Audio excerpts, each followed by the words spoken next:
Hey, welcome to the 19th episode of Tigers Talk with Chirco and Company. I am your host, Vito Jerome Chirco, alongside the Doc from Doc and Jock. My partner in crime, it is the one and only John Macaroon.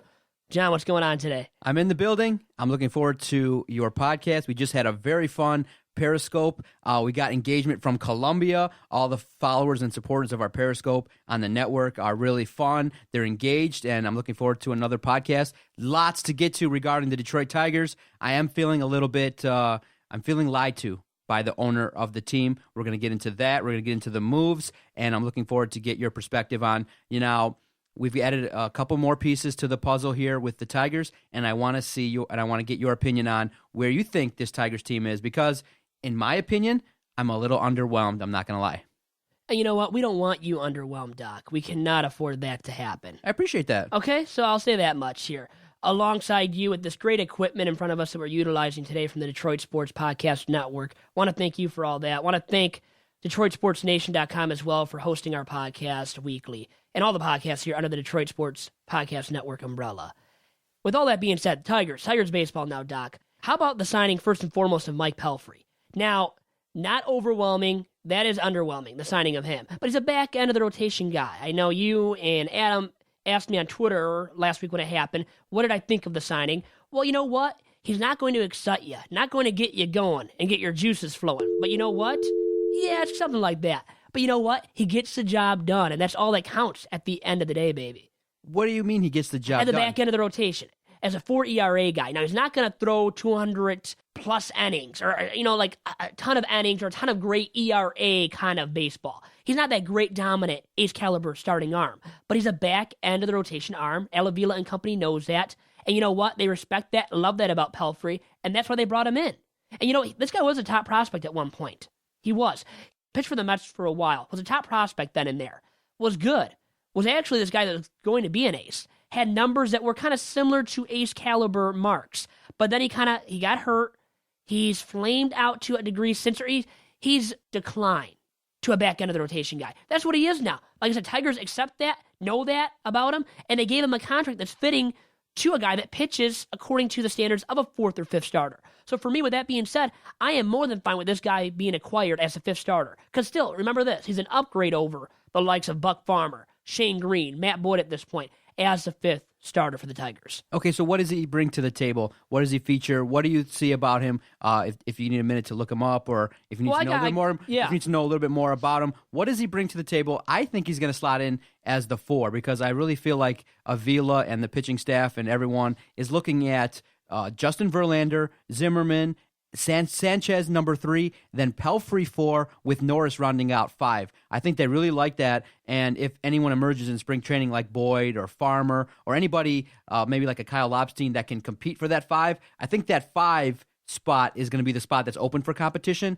but I think the first 4 are going to be locked in. Well, I think you got the first 4 now. I think you still got 4 where Pelfrey could be the number 4, and because you got Norris, Sanchez, JV. You got Zimmerman, though, too, remember. So you got 5. You really have a deep 5 now. We do. So Pelfrey can be your 5. I mean, it can be Norris, so too. You said Norris is your 5 right now. But I think Norris will be better than that. So Pelfrey is the 4. Maybe Norris is the 5 to start off the season. But I think when you get going on here as the season progresses, I think Norris could even be as good as the 3 like we talked about on last week's podcast. Because I see Anibal Sanchez declining a little bit. So I don't see him lasting as that number 3. So give me the scoop on Pelfrey. What does this guy feature? What's his deal?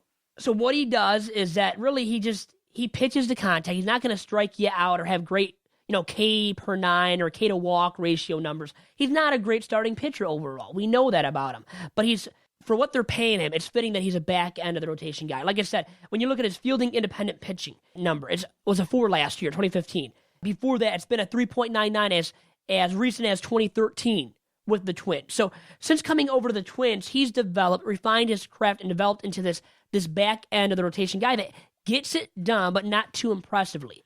So for me, for what they had to sign him to, a 2-year, $16 million deal, I believe it was, $8 million per year then, it's not a lot of money. That's really the going rate now for a guy like that who produces around 2 wins above replacement per season, which is good for a back end of the rotation guy, especially when you look at the numbers and the WAR numbers put up by the likes of Green, Buck Farmer, Matt Boyd last year, which were under 2, under 1.5, and under 1 for some of those guys. I mean, I think Shane Green's a guy that or Buck Farmer's a guy that had a negative WAR. And Shane Green wasn't too far. So fill me in. So a guy like Pelfrey, his WAR stat is 2. Which basically means that pretty consistently a 2. Which means that he's going to get you 2 more wins than anyone else in that similar position. That's what the stat tells you. Correct. So last year the Tigers had a pitcher, Buck Farmer, who actually, because he was placed in there, is actually a worse pitcher than someone else. Definitely, he was negative in the WAR. Wow. And I'll affirm that right now. And then Shane Green wasn't too far behind him, by the way. But Farmer, I believe, was the worst starter on the Tigers staff last year that pitched. I mean, that recorded WAR in the negative mark. If you do that, you're going to be the worst starting pitcher, and maybe even in baseball. So he was one of the worst starters in all of baseball. That's how bad Buck Farmer was. And like I said, Shane Green, after that first month wore off, he was one of the worst starting pitchers in baseball, too. And maybe he was battling some injuries, as we've come to know now. And that's maybe a good sign for Shane Green. Then maybe he bounces back, is a good 5th starter then for the Tigers, or that guy that can at least be used as a spot starter and as a long reliever out of the Tigers' pen. Yeah, a lot of the times when you add a pitcher, you get a little bit excited. But when the Yankees, are willing to let you go when the Yankees are willing to let go of a pitcher, you got to go, because if he was effective, the Yankees would have kept him.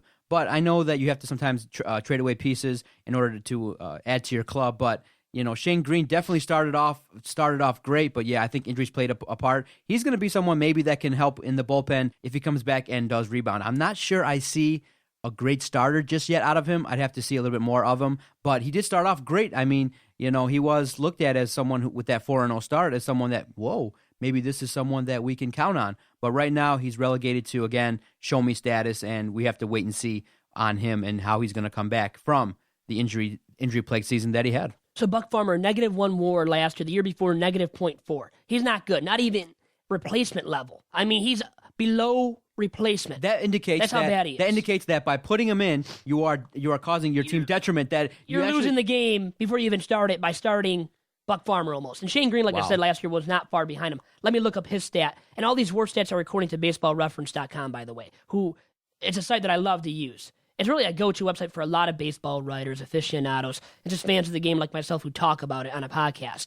Oh, you know what? I can give you a compliment. Having you on the network, you're a plus 500 WAR here on the podcast. Really? Having you gives us an extra 500. So I'm really happy. So Shane Green, you know what? He wasn't positive either. Negative. Another negative WAR guy. -1.6. So he was in the negative, and by that much. So he was actually worse than Buck Farmer. I knew they were neck and neck.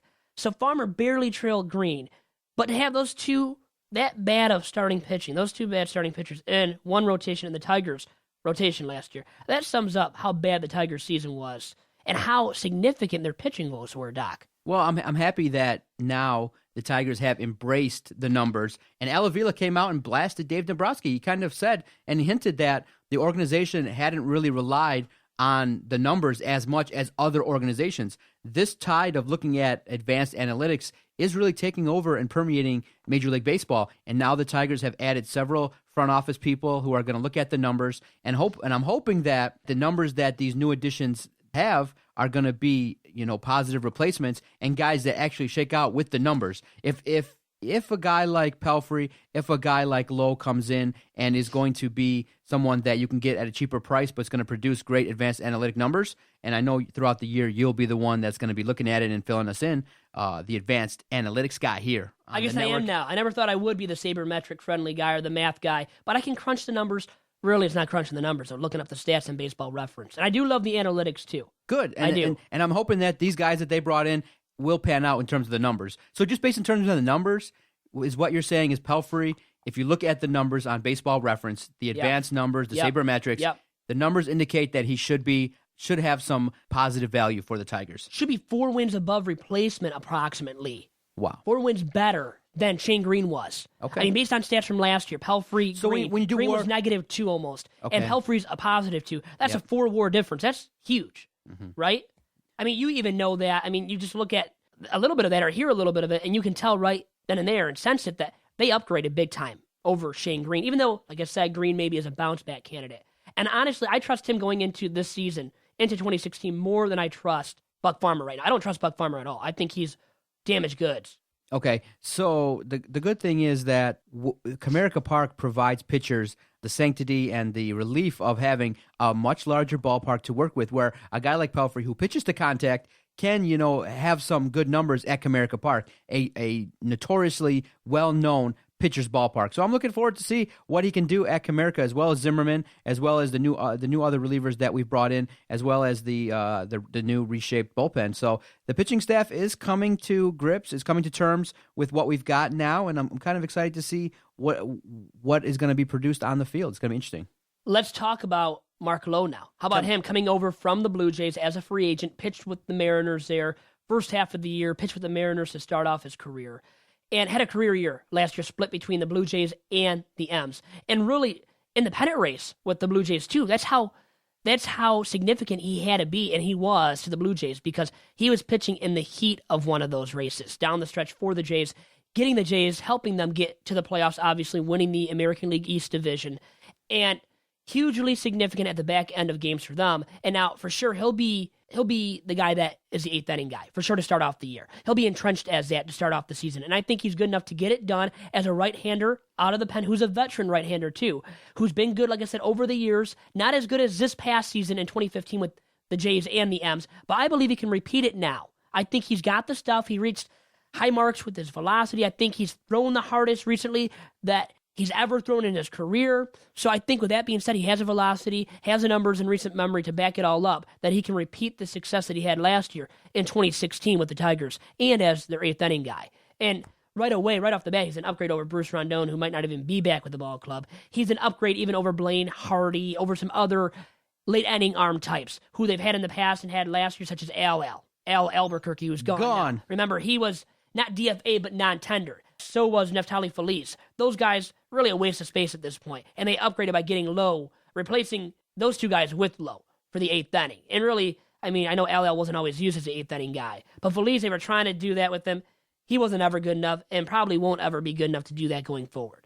Okay, so I like the options now that you have, and it's a good thing for manager Brad Ausmus to have multiple options, because he did struggle a little bit in terms of which pitchers to use and what situations. I mean, you could say that, how can you blame Brad Ausmus for the mistakes of that bullpen last year, widely regarded as one of the worst bullpens maybe ever assembled in the history of baseball, and it was tough, but, I like the option of having Alex Wilson as a setup guy. Now you got Lowe, and you got other options out there, and maybe, a guy like Boyd, who was maybe looked at, maybe a Fulmer. So these guys are going to be, these fourth and fifth starters can also be guys that can be used as guys in the bullpen. And it's going to be interesting to see how the final roster shakes out after spring training. So we're going to get this spring training is going to be one that I'm going to be more interested in peeking at in years past. Because in years past, you kind of knew, okay, make sure everyone doesn't get hurt. You know what's going to happen. Everyone's going to do their thing. Now you got a large number of new pitchers, new players you want to see, and how they gel early on in spring training. It's going to be interesting to see.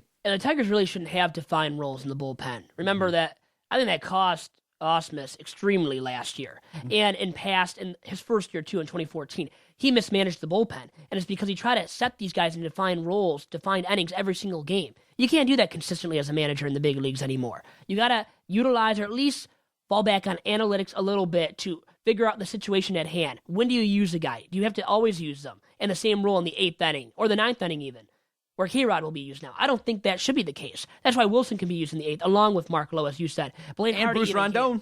Bruce Rondon, if he gets back to being healthy and efficient and energetic, bringing that energy every single day comes out of the pen for the Tigers. So I think he'll be on the 2016 roster, but it'll take a lot for him to become that late inning guy that Ausmus can rely upon. Okay, so early on in this podcast, I'm getting a sense and a vibe that you're kind of feeling like new general manager Al Avila is doing what he's supposed to do in order to improve this club. Sounds like you're sitting pretty happy. He's making strides. He's meeting his marks, I think, so far, and I think he's setting a precedent of a guy that can make shrewd moves, make moves that upgrade the ball club without spending way too much money and really spending on overpriced free agents, guys that really would fit, but, long term, would they be worth the cost? No. So he's making cost-effective moves, and you know what? He's picking up the right guys as well at the same time. So I like the moves that he's made so far. So if our baseball guy Vito gives you the thumbs up, then someone must be doing a good job. Okay, Vito gives Al Avila the thumbs up, and I think he's doing a good job despite additional struggles that he's facing based on his owner, and we'll talk about that a little bit after our first break. But, I do think he's doing a solid job. I do think that he's a little bit more accessible with the media. He is giving us the scoop on what he's thinking, but I think the next question that now is going to be asked is, okay, your owner has said that money's not an object, and are you really evaluating Jordan Zimmerman to be better than Greinke? Or are you finding that, you know what, your strategy is to find the best fit depending on the length and terms of the contract? Because I know, Jordan Zimmerman's not better than Greinke. Jordan Zimmerman's not better than David Price. Lowe is not better than Soria. Soria, relatively speaking, in terms of the numbers, might be better than Soria. I'll say that much. I mean, that's an interesting topic point. Because Soria's been hurt. He's undergone the Tommy John. He's had a fight to get back from that. He's been all right. He's been effective, but he's not a dominant closer or even a dominant setup man at this point. I don't think he's any longer the executioner or deserves that label or reputation. For me, with that being said, Lowe for the less money, more cost-effective. Once again, it's cost-effective free agents that Avila is picking up and moves that he's making to upgrade the ball club. Okay, then just talent. Taking money and length of contract aside, is Soria more talented than Lowe? Talent alone, barely. I would say yes. Based on pure stuff, yeah. He maybe can K a batter or two more in late inning, high leverage situations in the 8th or 9th inning. But Lowe is still effective, a veteran right-hander that I want to have at the back end of games. And as my 8th inning guy, which the Tigers are going to use him as going into opening day of 2016. My phone's buzzing, Vito. Tigers PR is hitting me up. They want you to come explain all the moves away, because the way you've described it, I'm on board. The way I came into the podcast feeling a little bit skeptical, but the way that you're describing it, I now get conceptually. Conceptually, Lowe and these guys that they're bringing in terms of the length of their contract versus what they can produce, are positive fits. Now, talent-wise, no, you can obviously say that potentially Soria, Greinke and Price, they're better players, but in terms of the contract, the fit, the length of terms versus what you're going to get back, and what that might do to the Tigers' payroll and things like that, they don't slot in right now. But you agree with the moves that have been made, and you're confident that the moves that have been made are going to help this team. So you don't feel like any of the moves so far have been a move that maybe has raised your eyebrow at all? Well, maybe the Cameron Maybin trade, because I don't think he really upgrades the ball club too much as a corner outfielder. I don't think he's much better than Ghost as a center fielder either. So they wanted to upgrade that position. They really haven't with Maybin. But I wanted to say, too, Lowe's even younger than I thought. So, I mean, that's another advantage. I mean, he's not really that old of a ball player. He'll be 32 going into June of next year. So, I mean, you still got him for a few years of his prime probably. And I think he's just maybe hitting his prime, like his really high level of the prime years that he has left as a major leaguer. But Maybin, I think, is maybe doing that as well, hitting his prime somewhat, but I don't think he's a huge upgrade over Ghost. So if they were looking for that, they didn't do that in getting Cameron Maybin. But for the price, once again, not making a lot of money for what they had to give up Ian Kroll and a guy like that, Gabe Spire, who they got from the Bo Sox in that Rick Porcello deal. These guys really aren't that great of ball players or great of prospects. So you know what? You get rid of them for a guy like Maybin, who at least plays a role on your Major League Ball club, where Kroll really didn't have a role on the Major League Ball club in 2016 or going forward, because they have Hardy. They want to upgrade it and sign some other guys, maybe Antonio Bastardo. And you got to give something to get something. And what I believe is that you didn't give much to get Maybin. So not a great deal, but maybe one that had me thinking, okay, why did they do this? A little bit, but not a ton. As we've talked about that deal before, I really did like it overall-wise still. So I'm not going to take that away from Avila in that it was a shrewd move. But still, at the end of the day, how much does it really upgrade the ball club? I'll answer that really quick. I don't think it does a ton, Doc. And I think you realize that, too, with the Maybin deal. So with Vito, Cameron Maybin's WAR is 0. Yeah, well, it's better than that, but yeah. It is. It's probably going to be 1, about 1.5, which is about what Ghost can do. If he gets over 2, he's the starter for sure, but right now they're neck and neck. And they each can hit from one side of the plate all right, but they're not going to be a great platoon duo either in center field. So really they didn't get that, because you might want to platoon Ghost with somebody else, but maybe it's not that other bat that you truly can platoon Ghost with. And I know you're fascinated. Doc's sabermetric numbers are off the charts. I got a WAR of about plus 2,000. You know that? Well, you're really good then. So whenever the best of the best only get about a WAR of 10, by the way. So if you're getting a WAR of 2,000, you're better than a Hall of Famer. You know that, right, Doc? I'm talking about in terms of downloads. So when I'm not on a podcast, okay. So you are a plus 500. So when you're not on a podcast, the numbers are a little bit less than less than 500. So when I'm on a podcast, and that's why I'm showing up on like 7 podcasts a week. So it's plus 2,000. So you do what you got to do. You look at the numbers and you go, wow. When Doc speaks, the numbers go up. So that's what you got to do. You know what, Doc? You still don't do enough, man. I mean, couldn't you add on another podcast? No. You could add on another podcast, I think. Yeah, I'm thinking. Podcast number 8, and we keep expanding. Why not expand another one for yourself, too? And realistically, though, how many do you do a week for the Detroit Sports Podcast Network right now? Cutting your own and mine, that's 2, I know. No, I do 2 specifically Doc and Jock and the Countdown, and then I contribute a little bit and am the wingman on like several others. So I'm just a guy who likes to talk. How do you balance it all, man? I mean, we should figure that out. How do you do it all? And then you have your own real job too here.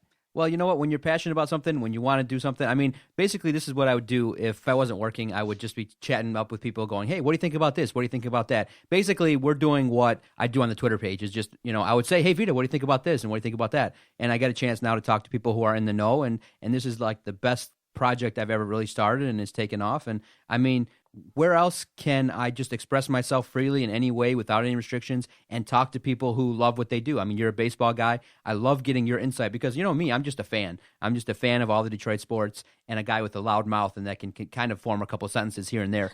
And all I can do is just ask you the questions that are on my mind and I feel like people want to know. And you've done a great job. And I have an eye for talent, as they would say. And I'm that talent. And you're that guy for now. Only that's reassuring. No, I'm joking.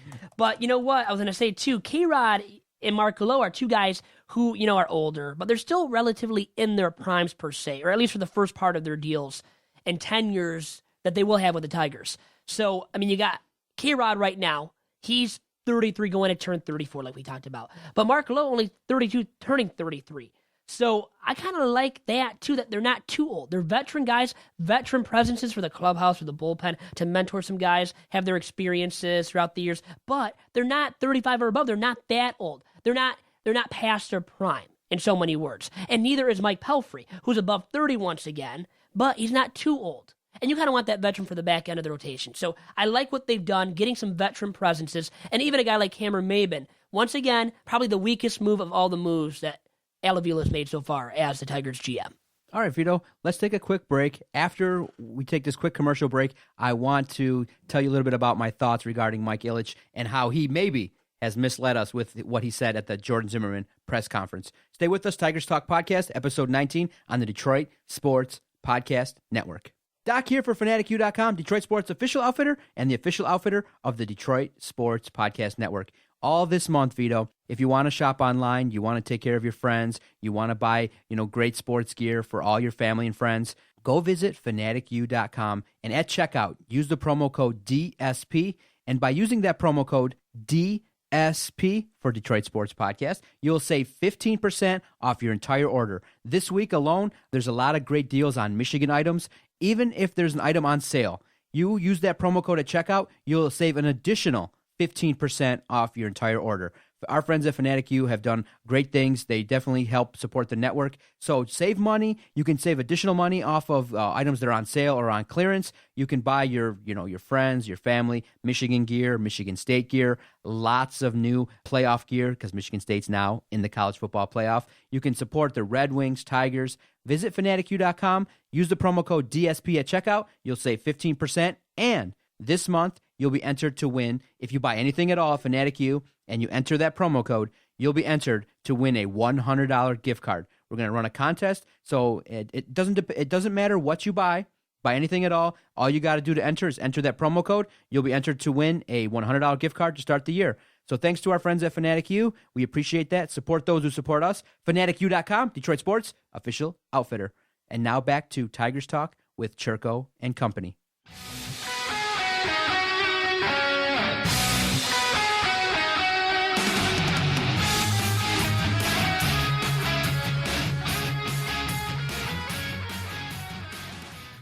And Doc, I bet we're back here on Tigers Talk with Chirco and company. I bet you're fired up about Michigan State and want to get some new gear from Fanatic U. Lots of playoff gear, man. I'm excited, man. This has been a fun week. It's one of those weeks where you get a chance to really revel and watch the respect that Michigan State deserves. All the talk nationally now, talk around town locally. You had 4-hour radio shows this week devoted to just breaking down Michigan State's season and what they're expected to do. So as a Sparty fan, as an alum, this is the greatest time period that I've ever witnessed. You got the number 3 ranked football team and the number 1 ranked basketball team. You can't get any better than this. So I'm trying to really appreciate it and really pinch myself. I'm not dreaming. Michigan State athletics is now up there as one of the top 2-3 athletic programs in the entire nation. And we deserve it, and I'm looking so forward to December 31st. I can't explain. I mean, I don't think I can really relay the excitement that I feel. And I'll be even more excited if our Tigers can field a solid baseball team that can get back to the playoffs. Because, 2 years ago when Adam and I started the podcast and they hired Brad Ausmus, we said right then and there, when the Lions hired Caldwell, we said right then and there, we don't like these hires. Right then, we went with our gut, Adam and I both. We said, Jim Caldwell's a gatekeeper at best. He'll be a guy that maybe takes you to the next coach, maybe takes you to the playoffs a couple of seasons, but he's not the top of the line coach. When we talked about Brad Ausmus, we said, he's inexperienced. This is not the guy. This is the wrong fit at this time. And so we've been kind of spot on. But in talking about the Tigers, I'm a little bit chapped right now. I'm a little bit angry. I'm feeling, and maybe you can give me your perspective too, I'm feeling like the owner of the team, the spokesman for the Detroit Tigers, Mike Ilitch, lied right to my face. And I knew that right away because of the moves that he's made. And I don't know if maybe he really kind of got flustered or got a little bit excited being at that press conference, talking to the media for the first time in a little bit. But he said money was not an object. He used those words in the press conference. And he said, no, if Al Avila comes to me and I want this guy, and money's not the object, get me the best players. Those were the two words, best players and money's not an issue. So with that, I kind of felt like, well, okay, maybe the Tigers are going to go out there and maybe get an Alex Gordon. Maybe they're going to make a solid offer for a Yoenis Cespedes. Maybe they're going to go out there and get bigger name players for big money. But in the end, based on the moves, that's not what's really been happening. We're looking at cost-effective players. We're looking at players maybe in the second tier in terms of helping this team. This isn't a team that's looking like they're going to go over $200 million in their payroll. Dave Dombrowski's doing that over there in Boston. He can. He can. He's in Beantown. By payroll. But remember, the Boston owner didn't say that. That's implicit. That we know that already. Mm-hmm. Boston's a big market team. They can spend. Open checkbook. But if you want to bring a World Series here, if you're going to make that one run, you're going to go out there and you're going to spend huge. I'm talking like this. Based on what's happened now, I'm not looking long-term anymore. I'm looking for the 2015 season, the 2016 season, 2017. These next 2 years, go out there, bust out a payroll of $225 million. Bring in Cespedes, bring in Greinke, bring in bigger name guys for one push. Then you could have 10 years of inadequacy and losing. Get that World Series. You've built us up to this crescendo, and it just feels like we got to close to the top of the mountain, and then the avalanche hit, and now we're kind of back at the bottom. Whereas, spending $180 million is good, but you should be able to win with that payroll. Remember, the Mets and Royals did it. The Mets and Royals have done it without the high payroll. That's what makes it worse. They did it last year in the World Series. That's what makes it worse, is that we're spending $80 million more than Kansas City, and they got rings, and we got what? Jack squat. Well, you know what? I think Ilitch right now is speaking out of his behind. Okay, a little bit. He's older and older, and I think you speak more out of term and without knowing what you're really saying when you're older, and that happens too. No offense to older people. There's no ageism here on the podcast, okay? No, none of that. But anyways, I think he does trust Avila a lot, too, to make the right moves. And I think Avila's making the necessary moves to a certain degree, but it's second-tier free agents, as you said. Second-tier kind of players. And that is a concern a little bit when you want to win right away in 2016. But remember, he's looking long-term and looking at it analytically. He's building for 2016 in the future, too, while trying to win at the same time. So I think he's trying to do both, balance both, and I think he's doing efficiently still at that. So I don't think there's ever been, this offseason, the time or really the thought of signing a big name, such as Cespedes or Alex Gordon or Zach Greinke or David Price or Johnny Cueto. They were always looking at the second tier and the best of that class, the second tier class of free agents. And that's why I think some fans, maybe even yourself, no offense to you, Doc, but have to get your heads out of your behinds because it's not going to happen this offseason. They're not going to spend on the big name free agents who cost a ton of money. Wow, Vito, I like that. I like a guy that's willing to tell the big dog, tell the guy that's running this shindig to get your head out of your ass. And they gave me the opportunity to do this podcast too. I better watch what I'm saying. But that's the truth. No. That's what I really think. I love it. No, I agree. Because I'm thinking now, okay, if I'm Al Avila and I have potentially an open checkbook, I just want to be at those meetings where he goes, maybe does someone come to him and say, listen, this is our budget, and you work around it. I think that's what's happened. He knows the number, and he's got to work around it. And when Mike Ilitch says that I'm willing to go over it, I think what that means is that the total payroll for the year might be willing to creep up towards a little bit above that luxury tax situation. He's not going to go into $250 and pay and buy a championship. Basically, where I'm sitting today, I just want to just buy the damn championship and spend $250, $275 for a couple years. And hey, I have examples. You know what the Marlins did? They won the title and sold everything. But you know what? me as a Tigers fan, as a true hardcore Tigers fan, does not want to see that happen. I want to see consistency, man, year to year. I don't want to just see a championship or bust mentality every single year where you spend on all these free agents, trade for all these big names, and give up a ton of top-tier prospects, but then you tank it the year after that and the years going forward. I want consistency, and they're trying to build that consistent model of a winning franchise like the Cardinals have there without spending the big bucks. They might even let go of Jason Hayward, let him leave, and it looks like they will. And they might still sign maybe Johnny Cueto, but I don't think they're going to even sign him. And I look at the Yankees, what they're looking at and doing now. Their mindset now is not to spend the big bucks on the free agents. So now they're going in that different direction as well.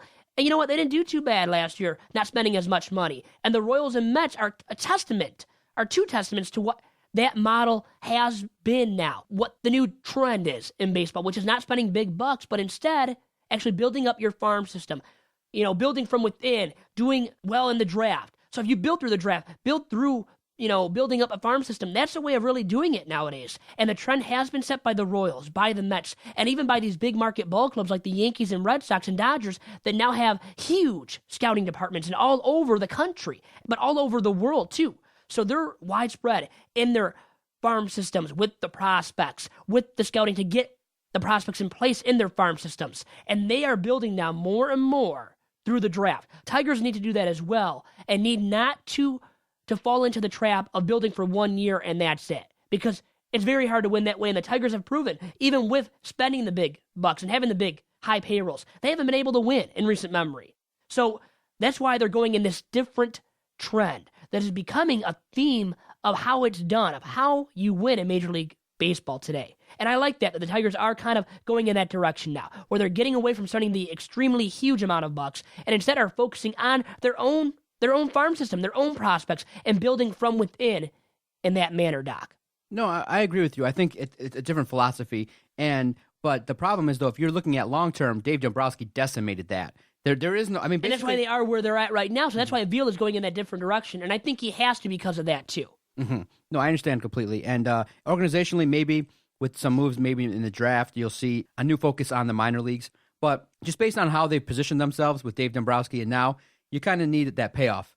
And so, a lot of people are thinking like myself in terms of getting those big name guys and just pay out the money. But I agree with you that if they get back to the playoffs this year, if they can win a series, if they can maybe get to that World Series, they're banking on a run like the Royals where they can just play solid baseball at the end of the years. And it can be one of those things where we can get back to, solid baseball and having some longer extended playoff drives. So organizationally, we differ a little bit, but I understand what you're saying, and you are in line with what Al Avila is doing, is he's trying to work with a budget, and he's trying to get this team back, whereas I'm going full bore, and I'm saying, you know what, I've waited now since 2006, and so when you're waiting 9 years for a World Series, you feel impatient, and it's tough to wait without that payoff, in my opinion. But I think it's telling, too, what the big market ball clubs are doing nowadays. The Dodgers, not spending the big bucks on Zach Greinke to re-sign him, letting him go. The Yankees, look at them now, what they're doing. They're setting a trend themselves. They're going along with that trend that's already been set by the Mets and Royals of not spending big bucks. And I think the Tigers and Al Avila see that clearly. And no, we can't spend the big bucks to necessarily win year to year anymore. We have to build from within and establish a model of consistency for winning baseball year to year. They don't have that right now in place, but they're trying to build that up by making shrewd moves. And Avila is doing that very smartly, I think, right now, while staying around that threshold of where the luxury tax is set right now, which is exceeding actually 189 for total payroll. 189 is that benchmark. You don't want to surpass that. The Tigers might be willing to go above it a little bit, but spending north of $200 million and 225 or 250 on the ball club, that's not going to happen at this time. It never got to that level either with Dave Dombrowski, no matter how willing he was to spend the money because of Illich's forcing or, coercing. Where right now, I don't think Avila is being forced. His hand's not being forced by Illich to spend an extreme amount of money. It's more about, I think, Illich placing his trust in Avila to get it done no matter what Avila does right now. So Avila has that trust built up, and from being within the organization, being the right-hand man of Dombrowski for so many years, Illich trusts Avila to make the right move. And if he wants to go above, that luxury tax threshold of 189, he's, I think, able to. I think Illich has given him that privilege to go over that. But I think it's more on Avila not want to exceed that $189 million threshold for the luxury tax. Okay. Well, that's how it is. So I still feel like maybe Mike Illich should have maybe tempered that in terms of, hey, saying, because you're speaking to your investors. when you come out here on these press conferences. And when you feel a little bit hoodwinked, it's a little bit tough because, remember, even though the payroll might not shoot over this much money, you got to remember the prices in terms of tickets, beers, is not going down. So you want to make sure that you're going to put together a product that's going to be competitive. I do believe the Tigers are going to produce great memories in 2016. I'm just not certain yet they're going to be a playoff team. I'm not feeling it just yet. Well, they need some more moves. You're right. And they're not done, though, shopping. It is the winter meetings, remember. It's the biggest week of the offseason, really, for making moves, signing free agents, making trades. Avila's already done a lot of that for himself to set his ball club up smartly and I think wisely going into 2016 without spending, once again, the big bucks. But I think he still will actually add to the payroll before this week is over and the winter meetings then are officially, done. Now, I think he'll spend some more money. Yeah, now when Mike Ilitch says that, you then think automatically, oh, okay, maybe not Cespedes who's going to demand a big number, but why not Alex Gordon? I feel like that's a fit. He's a fit that should come here. And then you had what's going on is you had reports on Twitter that the Tigers were, I believe it's from John Heyman, you had reports that the Tigers were seriously interested in Gordon and Cespedes. And then right away Avila comes out and is like, well, no, we're not.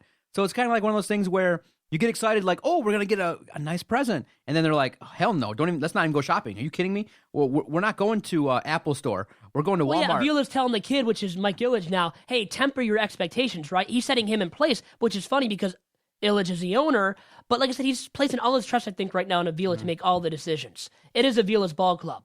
Solely. Well, not with the money. I mean, we know who owns the ball club and the family that does. But with the moves, the operations day-to-day, as it was with Dave D, I think Dave D had a lot of power in the organization. I think Avila does now as well.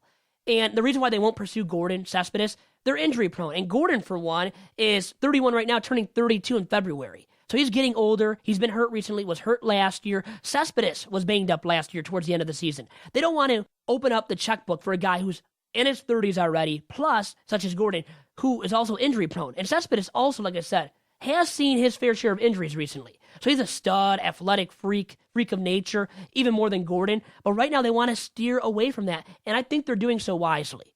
They're not worth it over the long term, either guy, over 6 or 7 years. And Cespedes easily will get the 6 or 7 years. Gordon probably the 5, but I would pay him 4 years, give him that many years, and then pay him under $100 million. But guess what? He's going to get north of 100, just as Cespedes will. Is my analogy accurate? The top name free agents are like shopping at Apple. Where are we shopping? I say Walmart. Is my analogy okay, or a little bit higher end, but not Apple? Middle tier. A Target? As a Target? How about a Target? Maybe one of those? Okay. What do you think? I mean, what else is middle tier to you? If I tell you they're kind of shopping middle tier wise, what would that mean to you? See, I don't like shopping at all. So I don't shop either. That's probably the problem. We don't shop here. Let me call up my mom. Maybe she would know. Or you can call up. Does your wife do a lot of the shopping then? Exactly. Call up your wife, then we'll figure it all out here. More like Amazon, maybe? Well, see, online shopping is a little bit different. But I don't even know how you can consider that, what that would be, middle tier or top tier. Because Amazon's really huge now, I think, too, isn't it? Yeah. Yeah. Amazon's pretty huge. Okay. We'll find a better analogy. But I think you get our point. The Tigers aren't going to get the top-of-the-line free agents. We're going to have to build a ball club that can compete in the future. So now there's been additional moves, and I'm curious to get your opinion on the other moves that have been made this week with the potential backup catcher that's going to be coming here to compete with Brian Holiday. His name's complicated. I'll leave that for you. Who did they bring in, and what does he provide? Jared Saltalamacchia. That's how you say his last name. It is difficult. Probably will be misspelled many times by you and I and many other media members covering the Tigers this season. He's a good backup, can hit for power, has done so in the past, did so with the Bo Sox, believe he had his best year in Boston. Now, he's not that ball player anymore consistently, but as a backup, why not when you have Brian Holiday who can barely hit? And Avila, I know, wasn't better, couldn't hit much better, but I think Avila, even bringing him back, maybe would have been a better option than Holiday right now. Even though Holiday is younger, less banged up, kind of bang-free, if you want to use that, more than Avila. But at the same time, Avila for cheap maybe is a little bit better as a veteran presence who can manage a pitching staff. I mean, he's more inclined to doing so, more experienced at doing so. Now they're giving the chance to Holiday, but I think Saltalamacchia might win this backup job, Doc. I really could see him winning the backup job. You see him more than Holiday right now, because they went to the extent of signing him, bringing him in. Well, why are you going to bring him in just to be a AAA catcher, right? When he has a name like that, Saltalamacchia. Where did he come from? What did he do?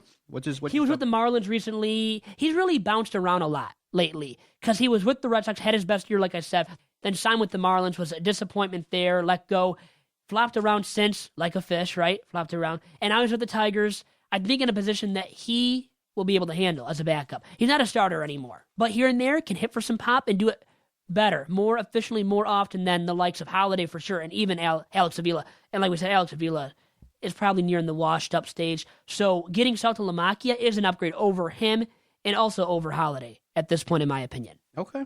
And so, obviously, McCann's going to have the number one spot. It's going to be a competition between Holiday and Saltalamacchia, as you say. Saltalamacchia. It's hard to say, but you can do it, Doc. I trust in you. Okay, so in terms of the catchers, I know Alex Avila had a lot of rapport with this pitching staff, and I know McCann in the last year has worked on calling games, has done a great job.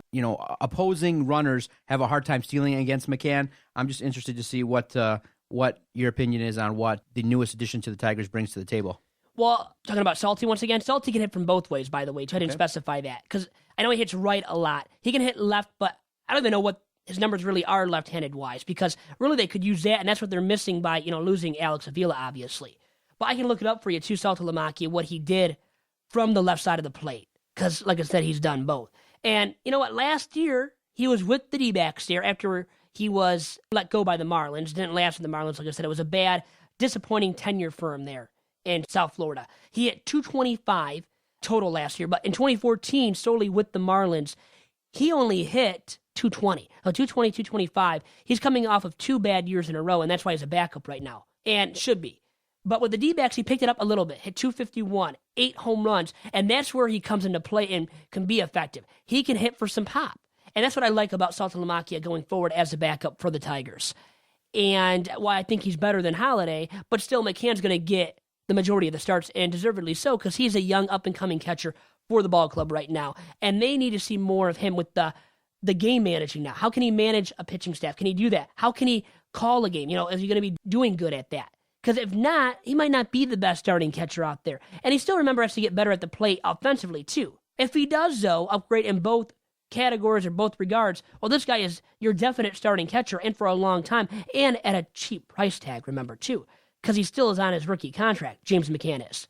I agree. I think you're solid at catcher. That's why you're able to let go of Vila. But I'm interested in terms of how a catcher calls a game, and I'll be interested to see how he works with these new pitchers, because sometimes JV liked Avila a lot. They had a solid rapport, and you've seen several situations where they were close to no hitters. And now McCann is starting to develop that rapport as he learns more under manager Brad Ausmus. So these guys, I'm interested to see how they call a game, because that's really important in terms of getting the bench signs correct, and in terms of calling a solid game, in terms of really allowing these pitchers to pitch to their strengths. And so I liked Holiday. That's why I was a little bit surprised they made this move, because Holiday was pretty much solid the last couple of years. I'm interested maybe to see their WARs, those comparisons with those two guys. Well, you know what? Saltalamacchia put up .8 WAR, which is almost one for a backup. That's not bad at all. So for me, I mean, he's an upgrade over Avila, Holiday, pretty much over Holiday too. Maybe Holiday will reach that. I mean, that's not too hard to reach as a backup. Mm-hmm. But you know what? You brought up a good point. I think mentoring McCann now is important. And you know what? You have a former catcher and manager, Brad Ausmus, to mentor him, guide him. But then also Saltalamacchia now can guide him, can mentor him. So I like the addition for that purpose as well. And he can hit from both sides of the plate, like I said, Saltalamacchia can. So you got that advantage as well over Holiday, over McCann, and he's a more suitable backup, to sum it up, than what Holiday can offer at this point, and probably even going forward. I think even going forward, Holiday will not have the power production, put up those kind of numbers that Saltalamacchia, when going right and healthy, can put up. And as he did in the second half of last year, really the majority of last season there with the D-backs, where he spent the majority of the season. So, and if you want to look at the numbers here for Saltalamacchia, the splits versus left-handed pitching is really where he succeeds. I mean, he hit .293 against left-handers, but that was in 32 games played. I mean, that's limited action, small sample size. You can name it all when determining what that really means. So for me, you know what, doesn't mean a ton, but still as a backup, that means something. So you know he can hit at least versus left-handed pitching. So even though we're expecting that from McCann too, so you're hoping, well, okay, Vito, well, what can he do right versus right-handed pitching? Well, Saltalamacchia really did not hit well against right-handed pitching. Mm-hmm. That's where we could use some production out of. And that's where maybe Alex Avila was more noteworthy, more relevant, and worth it to have on the roster than Saltalamacchia. Because remember, Avila's left-handed, can hit against righties. Well, now when looking at Saltalamacchia's numbers, you might even desire Avila a little bit more, because Saltalamacchia's numbers, keep saying that last name, that's hard to say constantly, but his numbers against right-handed pitching are less than appealing. They are, to use your word from earlier in the podcast, they're underwhelming. And like I said, 208 batting, 294 on base percentage, 390 slugging, that's not horrible. But the OPS overall is under 700. You kind of want to be at 700 or above, even in a part-time role, as he will be with the Tigers. Okay, let's wrap this up a little bit. You like the moves that they've made so far. You're okay with kind of understanding that Al Avila is within a budget. You are pretty satisfied with what they've been doing. You're looking forward to what's going to happen in the winter meetings. They definitely still need an outfielder. So in future podcasts, we'll talk about, potential suitors for the Tigers. But let's bounce around a little bit to some news and notes in Major League Baseball. What's going on now with this move? Refresh my memory. The details aren't coming clear. A trade was made, but it was held up because of domestic. Let's talk about it. Who is it? Aroldis Chapman. The Cuban defector, ace closer for the Reds, traded to the Dodgers. It's held up now. Domestic abuse allegations being brought against him. And it sounds like they're legit, and he's not going to be traded now. It might even delay his free agency. These allegations, this news might delay his free agency as well.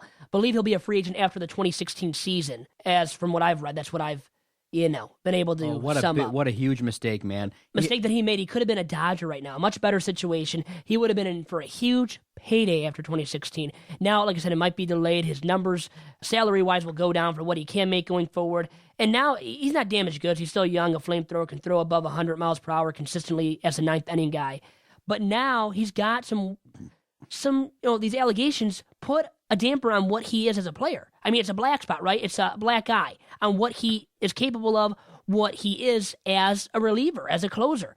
So it dampers the market for him, and the Reds now are probably reeling big time down deep, knowing they missed out on their best opportunity to deal him. They could have dealt him a long time ago, Doc, when it was rumored that they would at the trade deadline, or even maybe at another point last year, the year before in the offseason. And they didn't trade him then, didn't pull the trigger, and now because they waited until now to pull the trigger, they're going to miss the boat on getting a good amount of young resources to build up that ball club, because they're in that rebuilding stage big time right now in Cincinnati. They could have used those resources to build up their farm system, and now they're going to miss out because of this deal being held up, and probably his value right now is not going to be nearly as high as what it once was because of these allegations too, and probably there is a looming suspension, I would imagine, too, coming for Aroldis Chapman. So it really dampers whatever the Reds could have gotten and what this deal could have been like and what it could have meant for the Reds, too, as a rebuilding ball club. Okay.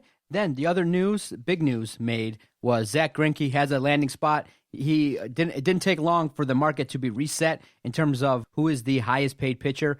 It was David Price after he signed with Boston, but now Zach Greinke earned a 6-year, $206 million contract with the Arizona Diamondbacks, and the numbers are astronomical. Given the fact that he's 32 years old, they're going to be paying well over $30 million for a 37, 38-year-old pitcher, the Diamondbacks. But General Manager Dave Stewart said that we're going to build this rotation around Zach Greinke. He's got great numbers. He is a true number one starter, arguably the top or 1A free agent pitcher out there, and he lands with the Diamondbacks. I mean, competitively speaking, the talk is basically in the water cooler, he went for the money.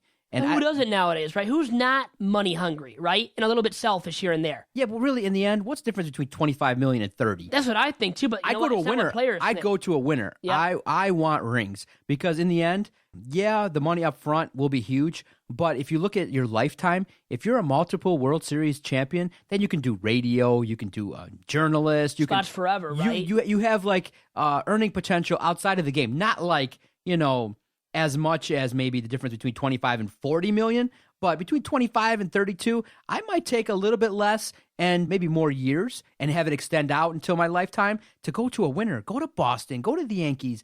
But they weren't spending the big bucks. You know what? The Reds already got their man, right? Yep. The Red Sox and David Price. Mm-hmm. The Yankees aren't spending the big bucks. Mm-hmm. So these big market ball clubs, even the Dodgers, pass on the chance to re-sign Zach Greinke. Yep. Remember, Greinke was an ace last year. Numbers were a Cy Young favorite. Didn't win the Cy Young. Okay, didn't. But more than good enough to do so. 19-3, 1.66 ERA. Now, this guy was more than good enough, and that's why he wanted to get paid, and he did handsomely. Yeah, and so if you recall what he did, he had a contract with the Dodgers, but he had to opt out to become a free agent. And so David Price, I believe, has that in 3 years. After 3 years, he can opt out and cash in, baby, and that's what he's going to do. It's money. They're money hungry, these guys, but they got to do it to set the market for the rest of Major League Baseball, too. And that's what they're doing. It's a smart move by all these guys to get paid when they can. And you know what? Greinke is already 32, going to turn 33 next year. He's not getting any younger. Not going to be a spring chicken at the end of this deal, too, like you were saying, at the end of the 6 years. He's going to be past 35, and that's when these guys kind of tip off and their production does as well. That's a scary sign and concern for me. If I was the D-backs and Dave Stewart, they're making this move to sign to get an ace finally at the top of that D-backs rotation. But it doesn't, even getting a bona fide ace doesn't make them an immediate contender in the National League West. Because you have to contend still with the Dodgers, who are going to be there. The Giants, who are always there year in, year out. So does not necessarily make them a top of the division team in that National League West. So they probably could have spent their money more wisely, allocated their resources to other players to upgrade their ball club completely, rather than getting one ace starting pitcher here, upgrading that, but upgrading only one area as well in doing so. So I think they misused their resources, misallocated their resources. And that's why the D-backs are still going to be behind the 8 ball and struggling, I think, to even win more than 80 games this year, even with Zach Greinke at the top of the rotation, because the rest of their ball club. And that's where the competitiveness, too, comes in, like you were saying and getting at, Doc. Wouldn't you want to be more competitive somewhere else and be able to have the chance to win a World Series for a guy who's not getting any younger once again and has never won a World Series title? Wouldn't you want to be able to do so? Exactly. But he saw the money. That's the money, and you know what? There's no expectations now in Arizona. Yeah. That means he's going to keep exceeding. Because I don't think he's a guy that can deal with the high-leverage situations or high pressure that much. He's had mental breakdowns, remember, before with the Royals. So in Arizona, baby, guess what?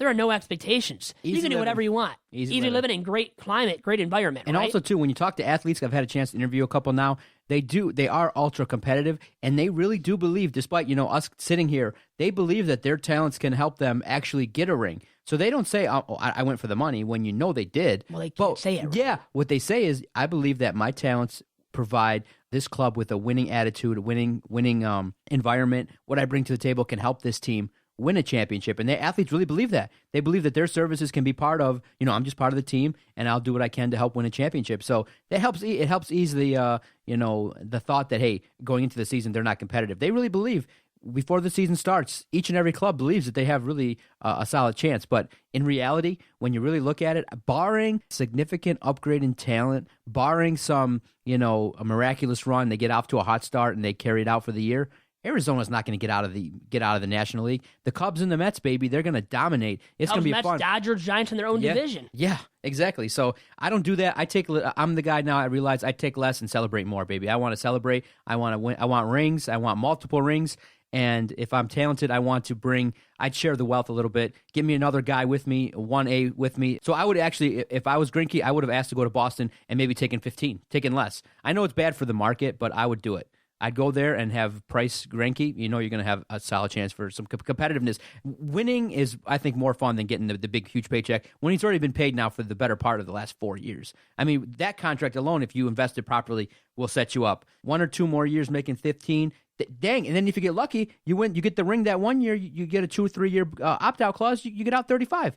Still make another maybe 15, 16 million for the next 4 or 5 years. It's not guaranteed that when you get older you're going to struggle. Look at Bartolo Colon. He's found the fountain of youth. He's still going at goodie. He's going at 40. He's going at 43 years old. Yep. So if the art of pitching, if you can develop it, you're going to earn. The art of pitching, isn't that who from the radio? Yes, it. Jim Price. That's him. That's his line, man. Loves that line. And a lot of pitchers have already actually signed. Now, one guy that hasn't, Johnny Cueto. Now, let's talk about the teams that won't sign him, because I think there's more teams right now, Doc, that won't sign him than that will. I mean, that's why the Cardinals are a team that maybe will sign him. But the teams that won't are the Tigers now, the Bo Sox after getting David Price. The price was right for him in Beantown. 7 years, $217 in totality. And the Giants, they got Samardzija, my guy who I've talked about forever and ever on this podcast. D-backs got, as we noted already, Zach Greinke. Cubs got John Lackey. Dodgers are getting Iwakuma.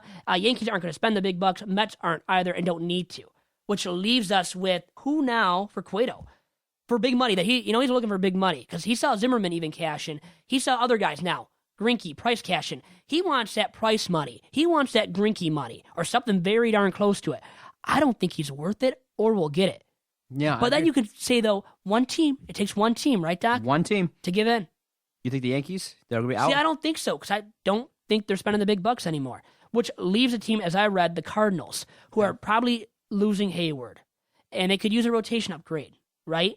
Well, here's a guy that you can upgrade your rotation with. But they have some bad blood, remember. Reds, Cardinals, big, bitter rivals there. Cueto throwing at Cardinals batters, throwing at everybody right when he gets heated, and that can happen in the heat of the moment as rivals. Now, can you forgive them and take them now onto your own team? Now, it's a huge upgrade if they do so. But still remember, I don't think it's worth it for the Cardinals even when you know he's not an ace. If you know he's a bona fide ace, I think you pay him even though he's been a bitter rival. But when he's not, I don't think you spend the big bucks on a guy that's been a bitter rival, who's had some injury problems. I mean, he has a fragile right elbow, remember, too, which gave him problems last year in Cincinnati before he was dealt to the Royals. And then pitching in a heated pennant race. He wasn't that great down the stretch for the Royals. We all know that. And even in the playoffs. Okay, so we got to wait and see. We have to wait and see because I don't even know who will sign him. I think the Cardinals, I guess, they maybe have the best shot right now for Cueto. Okay, let's wait and see, but it'll be interesting to see because, the market's been set, and let's see where Johnny Cueto slots in because he's coming off of a World Series, so now that guy's in a position to say, show me the money. Show me what you got. Highest bidder is going to get him. So it might be a team, maybe you said like the Cardinals, maybe the Braves. Maybe. It might be a rebuilding team. It might have to take a rebuilding team to spend the big bucks like the Tigers did, remember, when they were horrible after 2003. They spent the big bucks on Pudge, remember, Maglio. It might take a team to overspend on him to get him to come to that kind of an organization right now. Okay, lots of news and notes. Any parting shots, anything else that you've been keeping an eye on so far in this offseason? I know the winter meetings are going down. Anything else on your mind? Really quick, David Price, what did you think of that move made by Dave D? 7 years, $217. A lot of money for a guy who has not been good in the postseason. Remember, he's 0-something. He has 0 wins as a starting pitcher. That's not good. No, that's something that's really interesting to see in that he did not hurt his free agent value with the season that he had this year. Dave Dombrowski knows him. He traded for him. Now he signed him to Boston. He's going to be the cornerstone of that rebuilding process. And I like the deal for Boston. I think it's a little bit too much money because the market jumped significantly. I believe the pitcher before was making the highest paid pitcher was making around 24, 25 million, and it jumped over 30. Now it's 31. Isn't that sad? I mean, these guys aren't worth it. Now everybody has to be paid around that. So I understand the jump, but I don't understand the jump from 25 to 30, 31. I think maybe, 28, 29, 30, the jump was a little bit much, but that's what you got to do to get a free agent. You got to make that jump in terms of getting the guys you want. But in the end, it's a good signing. You need to have good pitching in the regular season to get to the playoffs, and I do believe with more support, he'll be a better starting pitcher in the playoffs. He will get a playoff win either this year or next. He'll get wins. He's the ace now, by far. He's the guy. They needed a bona fide ace. Last year, they came into the season with Rick Porcello as their ace. That didn't work out, did it? No. Worst ERA, I believe, in baseball, right around there. Ooh. And now they have Price, Buchholz, Porcello, 1 through 3. That's not bad. And then some youngsters like Henry Owens coming on right now. Joe Kelly at the very back end of the rotation. So I like the rotation. It's much deeper and much better now at the top as well. And they needed to do that. And Dave D knows what he can do now with that Beantown payroll, right? Yep. He can spend a lot of money, and trust me, he is going to, as the Boston Red Sox GM. All right. Very good, Vito. Enjoyed the podcast. Lots of news and notes regarding the Tigers. I do feel like there's going to be a signing that the Tigers are going to make that will make some news and notes. I do feel like there's something in them, even though maybe they're trying to temper expectations with Gordon, Cespedes. There may be someone laying in the weeds that we don't know about that will help this ball club. I really hope so because the team needs it. It's been a solid offseason so far. I graded a B+. I want it to be an A++ to get me back confident, but B+ is okay in my mind. I've been very high, right, on the Tigers so far making moves this offseason, but I could still, in my mind, say the Tigers really only deserve a B for a grade because they really haven't upgraded every single area or facet, right, of their ball club yet because they could use that corner outfielder still, that center fielder, which they're probably not going to get. But I'll say this, it's not really a huge proclamation or declaration here, but the Tigers will make another move before the end of this week. Before the end of the winter meetings, they'll sign a relief arm. And probably a left-hander. Okay. So with that, Doc, you're always great here. Always a pleasure to be on with all this great equipment and with you. It's all it takes for me to do this podcast. And we'll see you once again for we'll be on episode number 20 next week, guys. The big 2-0 for Tigers Talk with Chirco and Company. Have a great day and talk to you then. Goodbye.